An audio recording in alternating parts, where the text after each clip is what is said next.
Buenos días a todos. Hoy es jueves, día 10 de noviembre. Jueves, como todos los jueves, decimos eucarístico, sacerdotal. No olvidemos agradecer al Señor el gran regalo de la Eucaristía y pasar ratos ante el sagrario, ratos ante la custodia, ratos ante el Señor. Será nuestra mejor oración cuando nos ponemos delante de Él, cuando nos dejamos mirar por Él y podemos incluso nosotros mirarle, contemplarle, ¿no? Aunque sea todavía con velos. Y también oramos por las vocaciones sacerdotales. Lo necesitamos muchísimo, muchísimo. Y por eso es muy importante que lo hagamos, con ahínco, con ardor, y que pidamos por la santidad de los sacerdotes. El Evangelio de hoy es Lucas 17, 20 al 25. En aquel tiempo los fariseos preguntaron a Jesús cuándo va a llegar el reino de Dios. Y es que en la época de Jesús el pueblo judío esperaba ansiosamente el día del Señor. Ese día intervendría para acabar con la maldad y el pecado, salvar a los justos e iniciar un mundo nuevo bajo su soberanía, el reino de Dios. ¿Cuándo sucedería? Los cristianos al principio pensaron que tras la resurrección del Señor, esto no se retrasaría el cumplimiento pleno de las expectativas del reino. Pero Lucas, que escribe para la tercera generación cristiana, tiene asumido que ese día va para largo. Esto no significa que Dios haya abandonado a la humanidad. Al revés, el reino de Dios ya está teniendo lugar de un modo más discreto y silencioso. Está dentro de nosotros. Dios va realizando su reino por medio de nuestro compromiso con la historia, con el mundo, y los seguidores de Jesús, como Él, tendrán que hacer el bien y padecer el mal, pero mientras será realizando poco a poco y muchas veces en el silencio de Dios, en ese actuar de Dios pacífico, poco a poco, pero que es real, real del todo, ¿no? Una de las curiosidades, por tanto, más comunes es las de querer saber cuándo va a suceder algo tan importante como la llegada del reino. Es lo que preguntan los fariseos, obsesionados por la llegada de los tiempos que había anunciado el profeta Daniel. Jesús nunca contesta directamente a esta clase de preguntas. Por ejemplo, a la que oíamos hace unos días, ¿cuántos se salvarán? Aprovecha, eso sí, para aclarar algunos aspectos. Por ejemplo, que el reino de Dios no vendrá espectacularmente y que el reino de Dios está dentro de nosotros. Por tanto, no hay que preocuparse ni creer en profecías o en falsas alarmas sobre el fin. Antes tiene que padecer mucho y eso es común a todos. Todos hemos de asumir la cruz. El reino, los cielos nuevos y la tierra nueva que anunciaba Jesús no tienen un estilo espectacular. Jesús lo ha comparado al fermento que actúa en lo escondido, a la semilla que es sepultada en tierra y va produciendo su fruto. Rezamos muchas veces la oración que Jesús nos enseñó: venga a nosotros tu reino.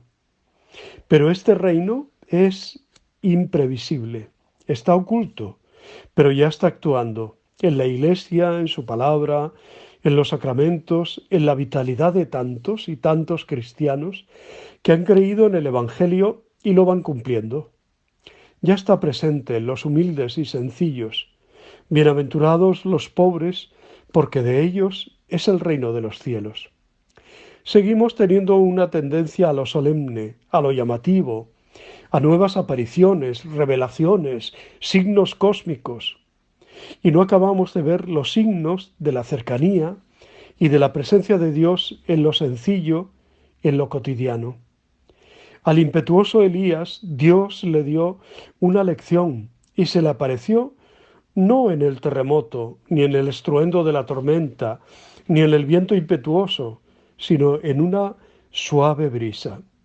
El reino está, por tanto, dentro de vosotros, o bien en medio de vosotros, como también se puede traducir o a vuestro alcance.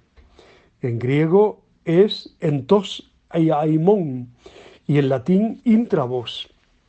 Y es que el reino es el mismo Jesús, que al final de los tiempos se manifestará en plenitud, pero que ya está en medio de nosotros. Y más para los que celebramos su Eucaristía. El que me come permanece en mí y yo en él. Más claro, el agua, ¿no? El reino de Dios, por tanto, está dentro de nosotros. Solo tenemos que buscarlo. Por nuestro bautismo fuimos investidos sacerdotes, profetas, miembros del pueblo de reyes, del pueblo de Dios. Dentro de nosotros está, por tanto, la fuerza para reinar en nuestra vida, para no ser esclavos del pecado, para vivir la auténtica libertad de los hijos de Dios. El cristiano rige su vida y lo hace con el espíritu del reino, el que nos enseñó Jesús, que no es un espíritu de violencia y opresión, que no es un espíritu de imposiciones ni de leyes asfixiantes, sino de misericordia y de servicio. El reino está presente ya, aunque es invisible para el mundo.